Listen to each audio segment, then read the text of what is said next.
ಹೇಳ್ತಾರೆ? ಎಷ್ಟು ಜನ ಆಮೆನ್ ಅಂತೀರಾ? Hallelujah. Hallelujah. Amen. Dr. Benny Hinn gives one amen definition about the Holy Spirit. ಪವಿತ್ರಾತ್ಮನಿಗೆ ಒಂದು ಡೆಫಿನಿಷನ್ ಅನ್ನು ಪಾಸ್ಟರ್ ಬೆನಿ ಅವರು ಹೇಳ್ತಾರೆ. Amen. What do you mean by Holy Spirit? ಪವಿತ್ರಾತ್ಮನು ಅಂದ್ರೆ ಏನು? Amen. Jesus unlimited. ಯೇಸು ಸ್ವಾಮಿ ಅಳತೆ ಇಲ್ಲದಷ್ಟು. Amen. Hallelujah. Hallelujah. ಅಳತೆ ಇಲ್ಲದ ಯೇಸುನೇ ಅಪರಿಶುದ್ಧಾತ್ಮ ದೇವರು. ಅಳತೆ ಇಲ್ಲದೆ ಇರುವಷ್ಟು ಯೇಸು ಸ್ವಾಮಿಯೇ ಪವಿತ್ರಾತ್ಮನು. Jesus was in a bodily form. ಯೇಸು ಸ್ವಾಮಿ ಒಂದು ಶಾರೀರಿಕ ರೂಪದಲ್ಲಿ ಇದ್ರು. Amen. That's why he couldn't do many things. ಅದಕ್ಕಾಗಿ ಯೇಸು ಸ್ವಾಮಿ ಅನೇಕ ಕಾರ್ಯಗಳನ್ನು ಮಾಡಕ್ಕಾಗಲಿಲ್ಲ. Amen. Even though he did some few things, ಆತನು ಕೆಲವು ಕಾರ್ಯಗಳನ್ನು ಮಾಡಿದ್ರೇನು ಕೂಡ it was more than anything. ಅದು ತುಂಬಾ ಹೆಚ್ಚಾಗೇ ಇತ್ತು. Amen. John says, ಯೋಹಾನನು we ಹೇಳುತ್ತಾನೆ, couldn't count and write everything that he had done. ಎಲ್ಲವನ್ನು ಬರೆದಿಡಕ್ಕೆ, ಆತನು ಮಾಡಿದ ಎಲ್ಲಾ ಕಾರ್ಯವನ್ನು ಬರೆದಿಡಕ್ಕೆ ಆಗಲಿಲ್ಲ. Amen. But I tell you, ಆದ್ರೆ ನಿಮಗೆ ನಾನು ಹೇಳ್ತೇನೆ, if Jesus who was limited in flesh could do so much, ಶಾರೀರಿಕದಲ್ಲಿ ಲಿಮಿಟ್ ಆಗಿದ್ದ ಯೇಸು ಸ್ವಾಮಿ ಅಷ್ಟು ಕಾರ್ಯವನ್ನು ಮಾಡಲು just ಶಕ್ತನಾಗಿದ್ದಾನೆ. imagine what the Holy Spirit who is unlimited can do.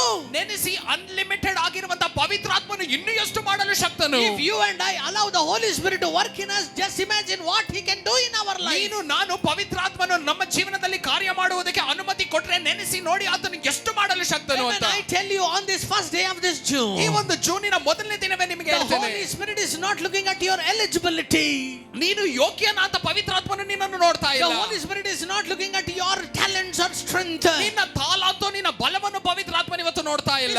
Today the Holy Spirit is waiting just for your permission. ಇವತ್ತು ಪವಿತ್ರಾತ್ಮನು ನಿನ್ನ ಅನುಮತಿಗಾಗಿ ಮಾತ್ರ ಕಾಯ್ತಿದ್ದಾರೆ. He is just waiting for your permission. ನಿನ್ನ ಅನುಮತಿಗಾಗಿ ಮಾತ್ರ ಕಾಯ್ತಿದ್ದಾರೆ. If you say yes Lord, I surrender. ಹೌದು ಅಪ್ಪ, ನಾನು ಅರ್ಪಣಿಸ್ತೇನೆ ಅಂತ ಇವತ್ತು ನೀ ಹೇಳಿದ್ರೆ, I need nothing of mine and all of yours. ನನ್ನದು ನನಗೆ ಏನು ಬೇಡ ಅಪ್ಪ, ನಿನ್ನದು ಮಾತ್ರ ನನಗೆ ಬೇಕು ಅನ್ನುವಾಗ He is ready to take over. ಆತನು ಆಳ್ವಿಕೆ ಮಾಡಲು ಸಿದ್ಧನಾಗಿದ್ದಾರೆ. Are you here? ಇಲ್ಲೇ ಇದ್ದೀರಾ? Amen. ಎಲ್ಲರೂ ಹಿಂಗೆ ಇರ್ಕೀங்களா? ಎಲ್ಲರೂ ಇಲ್ಲೇ ಇದ್ದೀರಾ? Amen. Say Holy Ghost. ಹೇಳಿ ಪವಿತ್ರಾತ್ಮನೇ. Amen. As the deer pants for the living water, ಒಂದು ಜಿಂಕೆಯು ಹೇಗೆ ನೀರಿಗಾಗಿ ತವಕ ಪಡುತ್ತೋ, my heart longs for you. ನನ್ನ ಹೃದಯ ನಿನಗಾಗಿ ತವಕ ಪಡುತ್ತೆ.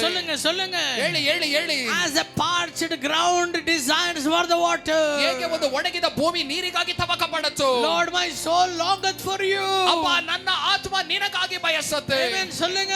ಎಲ್ಲರೂ ಹೇಳೋಣ, Lord, I am thirsty for you. ಅಪ್ಪ ಪವಿತ್ರಾತ್ಮನೇ ನಿನಗಾಗಿ ದಾಹ I am ಉಳ್ಳವನಾಗಿದ್ದೇನೆ. desperately hungry for you, ನಾನು Lord. ನಿಜವಾಗ್ಲೂ ನಿನಗಾಗಿ ನಾನು ಹಸಿವಲ್ಲಿದ್ದೇನೆ. Amen. Hallelujah. Hallelujah. How many of you say amen? ಎಷ್ಟು ಜನ ಆಮೆನ್ ಅಂತೀರಾ? When you say everything is over, ಎಲ್ಲವೂ ಮುಗಿತು ಅಂತ ಹೇಳಿದಾಗ, when you say all things are over, ಎಲ್ಲವೂ ಮುಗಿತು ಅಂತ ನೀ ಹೇಳಿದಾಗ, amen, the Holy Spirit will take everything into his control. ಪವಿತ್ರಾತ್ಮನು ಎಲ್ಲವನ್ನು ಆತನ ಆಳ್ವಿಕೆಯಲ್ಲಿ ತಗೊಳ್ತಾರೆ. Amen. All that he expects today is complete surrender. ಇವತ್ತು ಆತನು ಎದುರು ನೋಡ್ತಿರುವಂತ ಕಾರ್ಯ ಪೂರ್ತಿಯಾಗಿ ನೀ ಅರ್ಪಣಿಸುವಂತದೆ.